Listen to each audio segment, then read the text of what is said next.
Halo, selamat datang di video tutorial ketiga. Jadi video ini lanjutan dari tutorial ke-1 dan kedua kemarin. Kemudian pada video ini saya akan menjelaskan bagaimana kita membuat material itu menggunakan shader atau menggunakan node editor. Nah, sebelum saya lanjut ke tutorialnya, saya akan membahas sedikit tentang shader atau node editor. Pada dasarnya, shader atau node editor ini adalah suatu teknik dalam pemberian material kepada objek 3 dimensi kita. Nah, kita lihat pengertian dari shading atau node editor itu adalah teknik pembuatan tekstur yang secara berulang. Ada beberapa hal yang harus kalian perhatikan ketika kita membuat tekstur menggunakan fasilitas shader ini.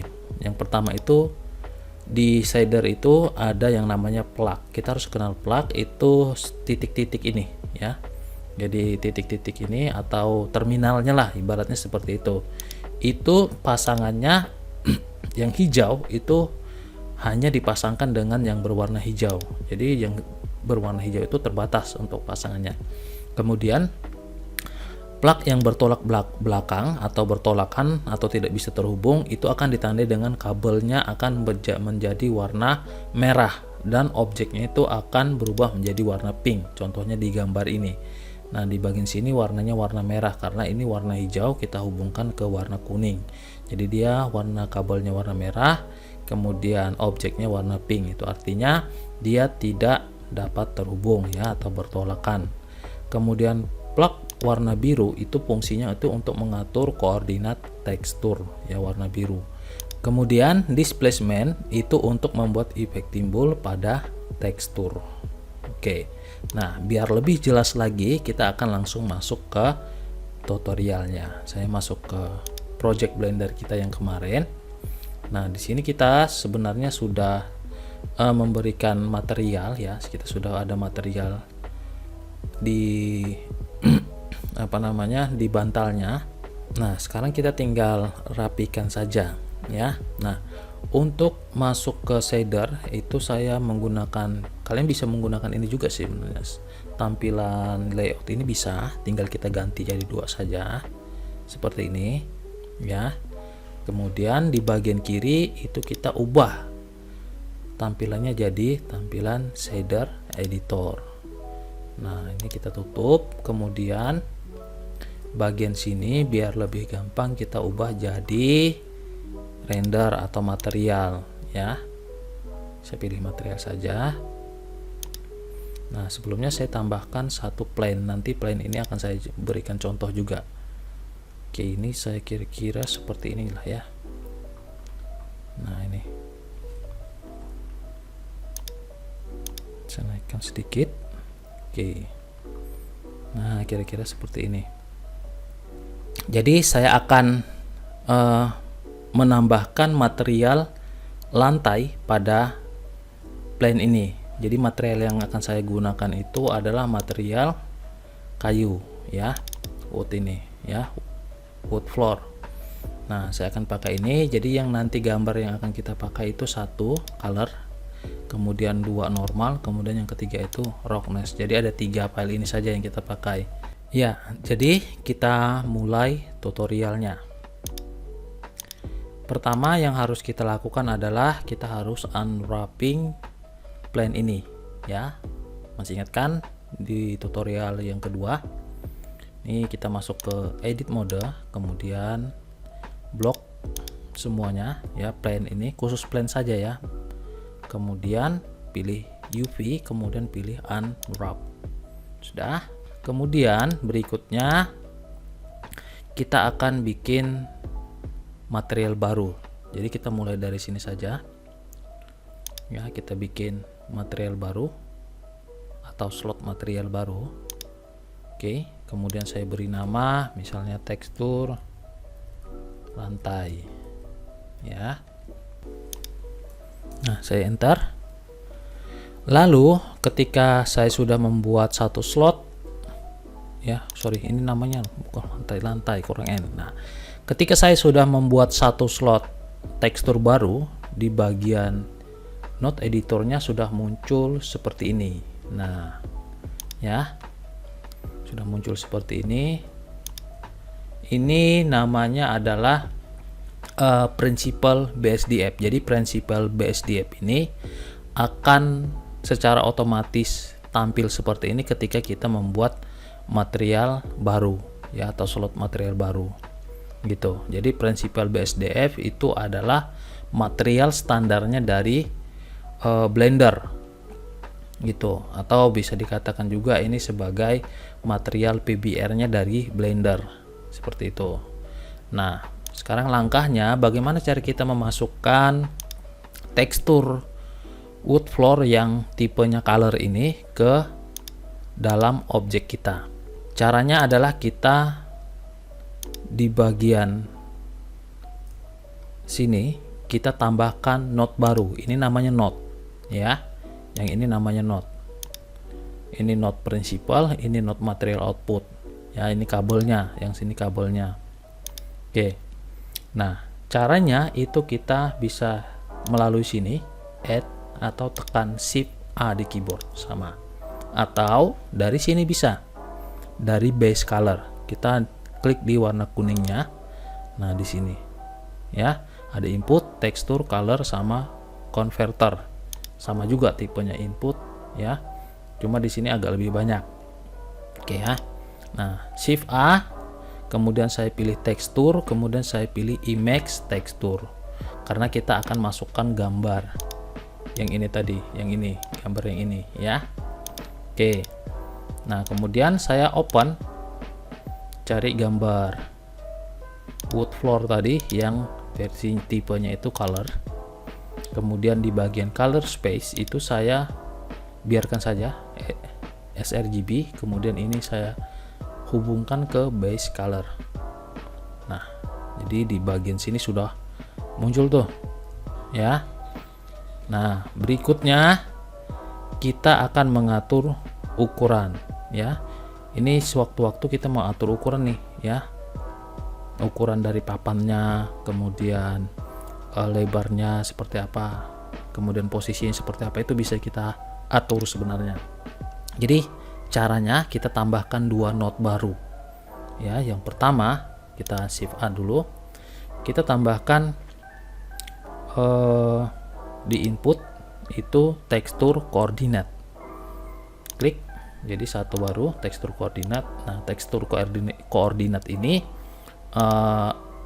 temannya itu adalah mapping. Nah, di sini jadi temannya itu ada mapping di vektor. Mapping itu fungsinya untuk mengatur nilai dari location, rotasi, dan scale. Kalau kita cuma menggunakan tekstur koordinat bisa, cuma kita tidak bisa mengatur nilainya. Jadi dia membutuhkan ini.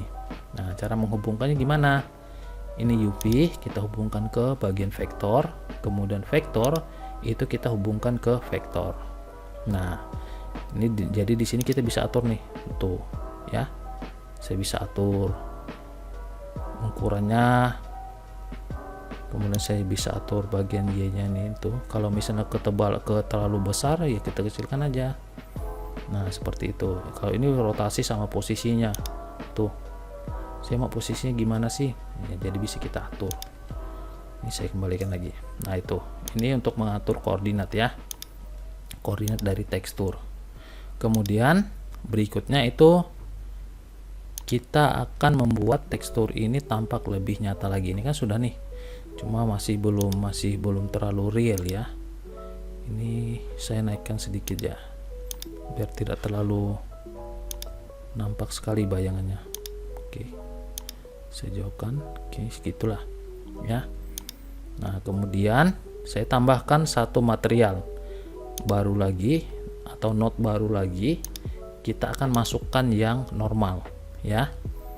Jadi saya masukkan shift A lagi, kemudian pilih tekstur, kemudian pilih image tekstur, kemudian open, cari gambarnya. Kita menggunakan normal GL atau normal IDX sebenarnya sama nih.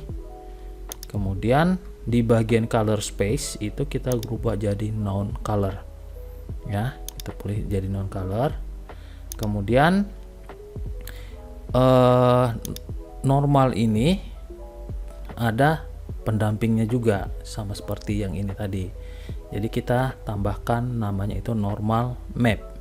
Nah ini ya, normal map taruh di sini.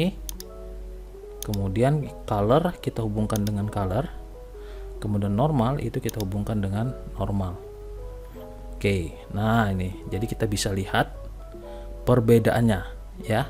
Kalian bisa lihat perbedaannya tanpa normal. Ini saya hilangkan normalnya, dia tidak timbul, tapi ketika kita buat normal dia sudah timbul. Nah ini kenapa tidak pas, ini seharusnya kan di sini, itu karena kita koordinatnya tidak sama antara gambar ini dengan ini, itu koordinatnya beda sekarang. Jadi biar sama kita hubungkan juga ini mappingnya, mapping ini kita hubungkan ke sini.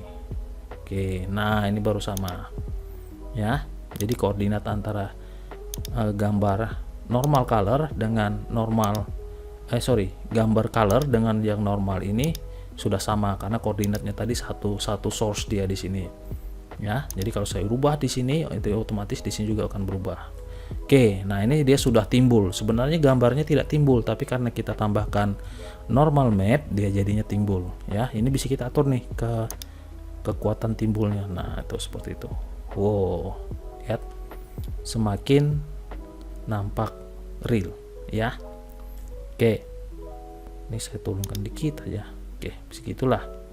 Kemudian kita akan mengatur interaksi material ini dengan cahaya, dengan lampu-lampu ini.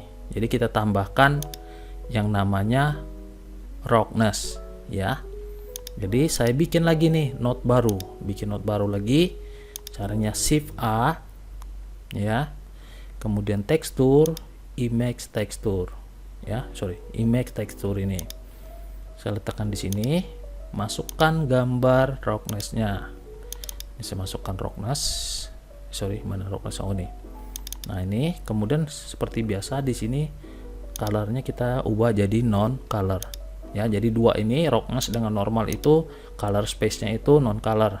Tapi kalau yang wood floor yang color itu color space-nya tetap RGB karena dia base color-nya. Nah, kemudian ya roughness ini ada tambahan lagi untuk bisa mengatur nilainya. Sebenarnya nanti dihubungkan ke sini nih, ke roughness ya. Kita bisa atur di sini sebenarnya. Nah, di sini sudah bisa kita atur sebenarnya. Tapi karena kita pakai satu file lagi, kita bisa tambahkan namanya itu adalah color ramp ya. Input nih color converter masuk ke color ramp. Oke, nah ini color kita hubungkan ke bagian fake-nya, kemudian color kita hubungkan ke roughness. Oke, tunggu. Nah seperti itu. Jadi ini bisa kita atur, lihat, perhatikan. Saya mau bikin dia flat seperti ini. Nah jadi kayunya itu ya benar-benar seperti kayu, tidak memantulkan cahaya tuh. Tapi kalau saya mau pantulkan cahaya, saya tinggal geser aja ini yang putih ini, warna putih, geser ke kiri, kemudian warna hitamnya tuh ya. Jadi tinggal kita padukan aja. Oke lah, segitulah kira-kira ya. Nah jadi seperti itu, ini materialnya sudah. Nah jadi seperti inilah proses kita melakukan tahapan pemberian material menggunakan shader atau node editor. Jadi cukup gampang sebenarnya. Yang penting kamu ingat saja nih, oh kalau saya mau masukkan gambar atau gambar tekstur, berarti yang saya harus buat itu adalah node-nya image tekstur. Jadi untuk image tekstur ini bisa langsung hubungkan ke base color, atau kalau misalnya untuk roughness itu kita harus tambahkan color ramp. Kalau untuk normal itu kita tambahkan normal map ya. Kalau untuk mengatur posisi berarti kita atau mapping itu kita menggunakan dua node ini, tekstur koordinat sama mapping. Oh ini tadi saya lupa nih, ini harus saya hubungkan ke sini juga biar sama ya. Jadi seperti itu. Nah kemudian kita akan lakukan hal yang sama di bantal ini ya. Kan bantal ini kemarin kita sudah lakukan UV mappingnya kan. Nah sekarang kita tinggal perbaiki menggunakan shader editor ini. Nah ini materialnya kan sudah ada nih, karena kemarin kita sudah bikin di sini. Ini saya ganti material tekstur bantal. Oke. Nah ini sama juga sebenarnya ya. Saya tambahkan, saya tidak perlu koordinat lah. Ini sudah oke lah ya. Saya tambahkan image tekstur lagi. Ini kemudian saya tambahkan roughness ya. Sorry, normal dulu, kita tambahkan normal dulu. Ini di sini kita ambil yang normalnya. Nah ini saya ambil dipakai ini. Jangan lupa color space-nya diubah jadi non color. Kemudian normal GL itu hubungan apa? Temannya itu dengan normal map ya. Kemudian ini kita tarik ke sini. Ini kita tarik ke normal. Seperti itu ya. Oke, nah lihat tuh, jadi timbul kan. Kemudian kita tambahkan satu lagi image tekstur lagi, kita ambil yang roughness-nya untuk mengatur pantulan cahayanya. Roughness, kemudian roughness itu temannya itu adalah color ramp. Ini saya hubungkan ke fake, kemudian color itu saya hubungkan ke roughness. Oke, kita tunggu. Nah jadi kita tinggal, oh sorry, ini harus color space nya ya, non color. Nah tuh sudah mulai muncul seperti itu. Jadi kalau misalnya kita tidak mau dia muncul, ya enggak apa-apa. Strength-nya saya naikkan, jadi lebih timbul dia kan. Oke, jadi seperti ini sudah selesai. Nah oke, jadi ini adalah teknik atau cara setting material atau membuat material menggunakan shader editor, atau disebut orang biasa kenalnya itu juga menggunakan node editor ya. Jadi material yang kita gunakan itu adalah namanya material PBR. Jadi material PBR itu kita menggabungkan beberapa layer dari gambar PBR yang sudah kita siapkan. Jadi untuk membuat tekstur PBR sendiri itu sebenarnya ada tekniknya tersendiri, ada ilmu sendiri ya. Jadi kita bisa menggunakan software yang memang bisa membuat tekstur PBR. Jadi seperti itu. Nah, kalau di Blender itu kita langsung pakai seperti ini aja ya. Nah saya harapkan setelah menonton 3 series video tutorial tentang material ini, kalian bisa paham ya, bisa membuat material atau bisa membuat objek 3D dengan bagus. Kemudian kalian bisa terapkan materialnya yang bisa membuat material-material yang realistis seperti ini. Jadi ini sangat berguna sekali untuk kalian di masa depan nanti. Kalau kalian jago desain interior rumah atau eksterior rumah ya, atau perabotan properti dan lain sebagainya, ilmu ini sangat penting untuk kalian kuasai ya. Jadi seperti itu. Oke, sekian video pembelajaran dari saya. Terima kasih untuk menonton video ini dan selamat mencoba.